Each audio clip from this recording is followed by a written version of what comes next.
Shalom, everyone. Glad to be on tonight. How's everybody doing this evening?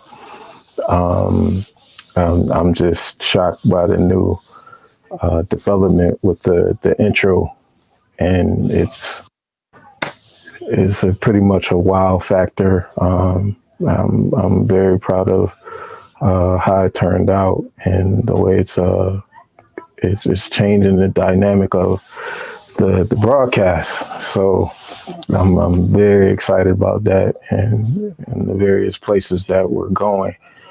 Not only with me, but with the ministry as well, being a part of Cross to Christ.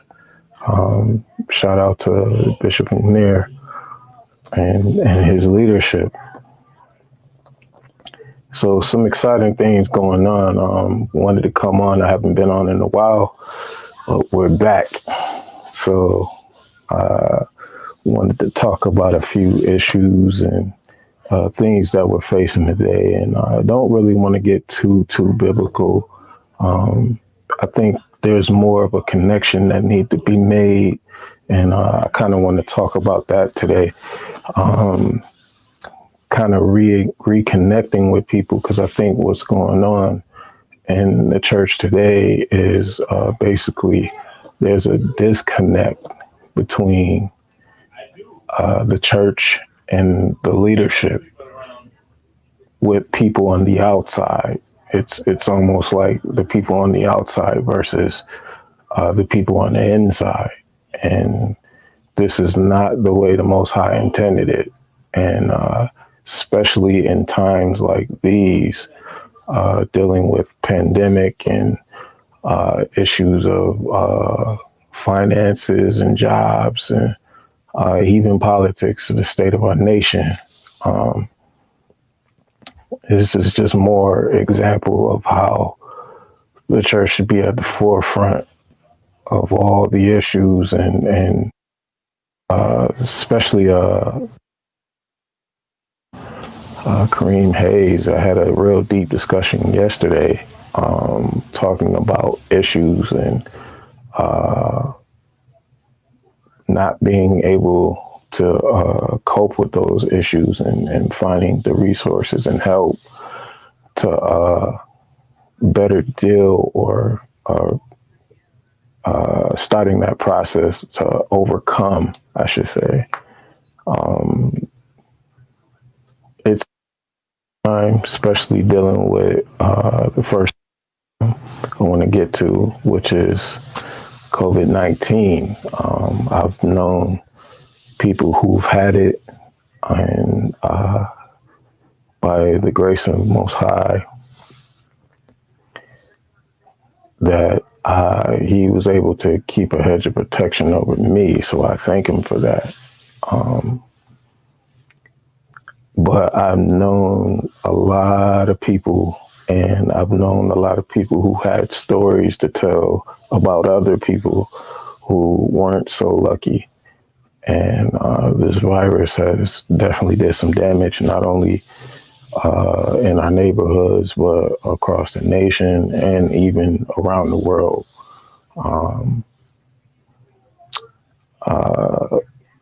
Politics has been dealing with this in a rough way.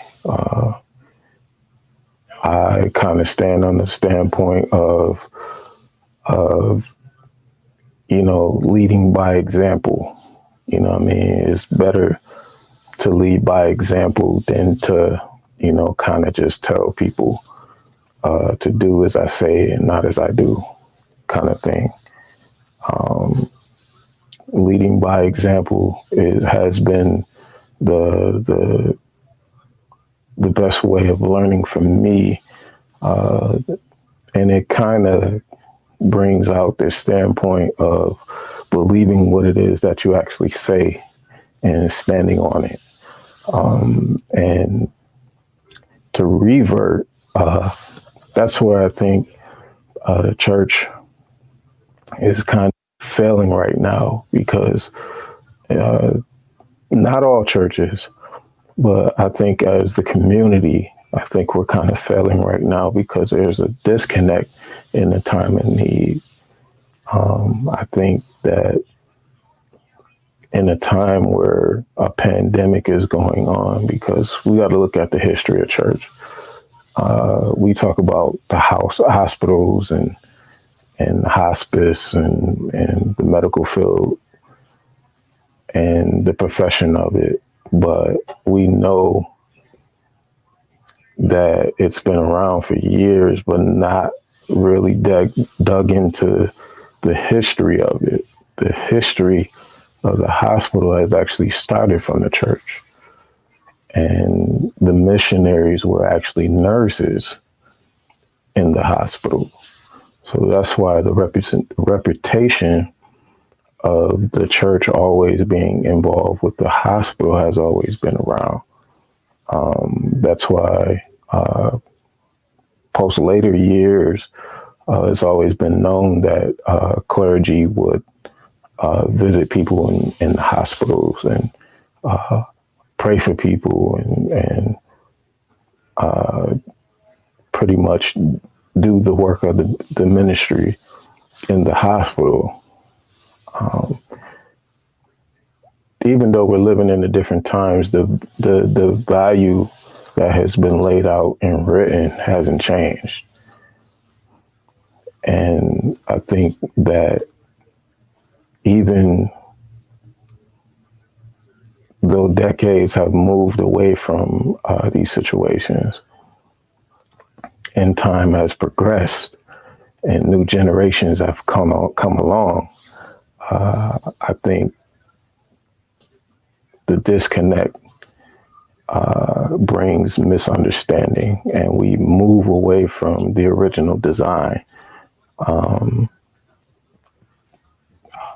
For me, my personal opinion, I think that when COVID came into play, or even before COVID, because there was the flu and there was something before the flu, I think during these times of pandemic, and especially dealing with widespread of sickness, the church should be standing up. Again, I want to say hats off to the churches who do stand up, especially mine. Very proud of the work that has been done, even though it's not been as much as it would like to be, but dealing with the situation at hand and being at the forefront of taking the call to be action. The response of the church has done that, and I'm very proud of my church. And as well, again, I'll say the churches that have been standing up, because you do have people that are out there who have that pure heart that the Bible speaks of, and they can't just sit back and just watch a situation like this happen. And again, like I say, my hat's off to them. I think really this is what ministry is. I think mostly we moved away from what really matters. And even in times, excuse me,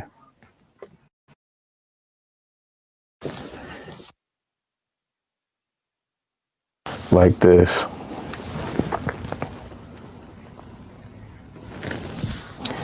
I think this is where the on preaching to like-minded people, or people who take on the title of the belief. But we should be more focused on the people who aren't, the people who are affected of the signs of the. These are the people who we should be tending to.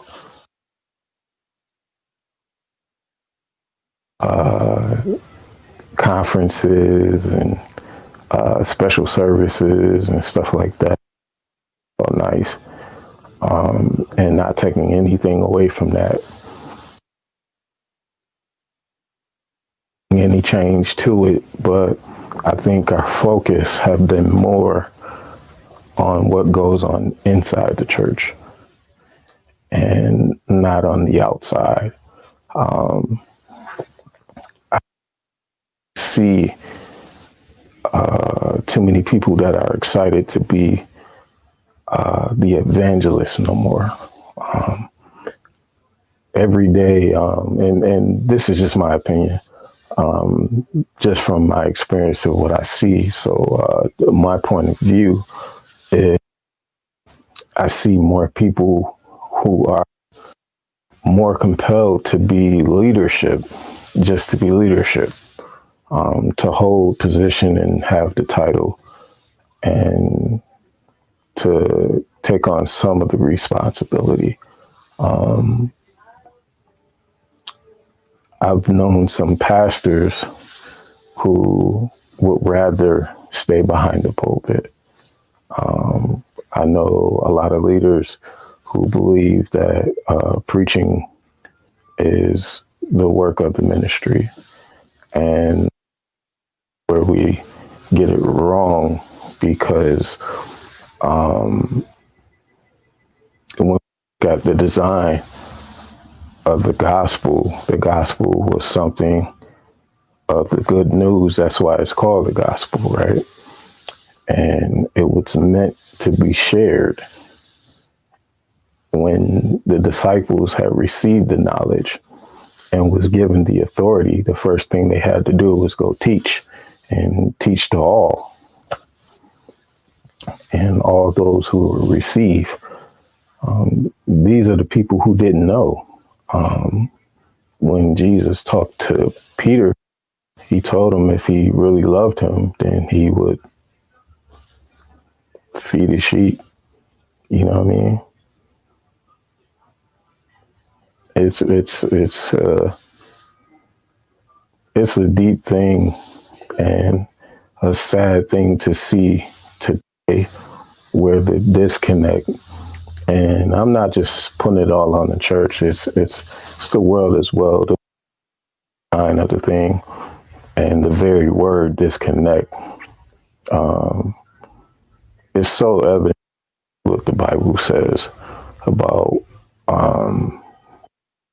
family, and then you it wasn't really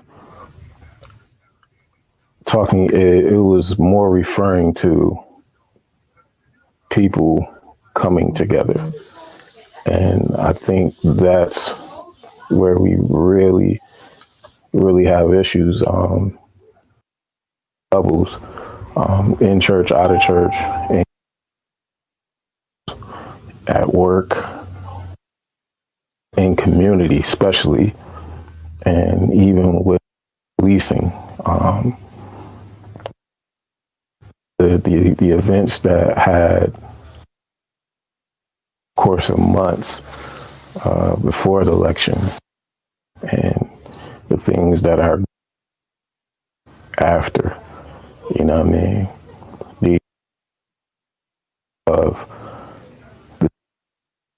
And the Bible says that a family won't stand. And we see this every day. We see violence amongst each other.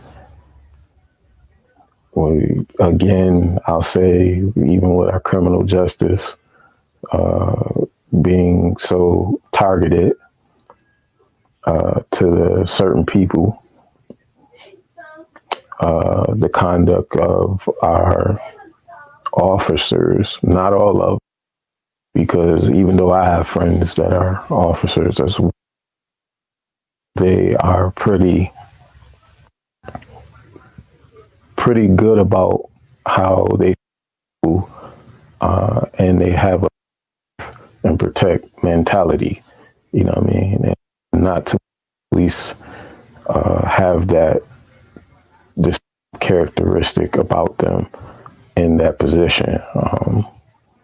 And we see that in certain situations that transpire. But yet again, this is an example that's going on in our politics. You know, you see more issues talked about as far as somebody's a Democrat or a Republican, you know, whether they believe in socialism. And that's the thing that it puzzles me, because characterizing based on the party that they're holding doesn't achieve anybody else. You know what I mean? And when we think of we should think of being done, color, creed, party. So it's puzzling. This process is done based off of the party point. And even all the way up to the presidential level, which has happened more than often. Yeah. So what I do want to wrap up with is I do want to say that there's definitely a change that needs to come. Faith is the way to do it. Not everybody has it. Everybody has the ability to understand it. And believing is the first step. And I think that's where we need to start. And I think that will change not all, but some of the disconnect that we deal with. So I didn't want to get too biblical. I know I threw out some scriptures and stuff like that, but I just wanted to talk about some real issues. Have more things in store, and there will be more lives to come. So I'm going to cut off right here, and until the next live. All right.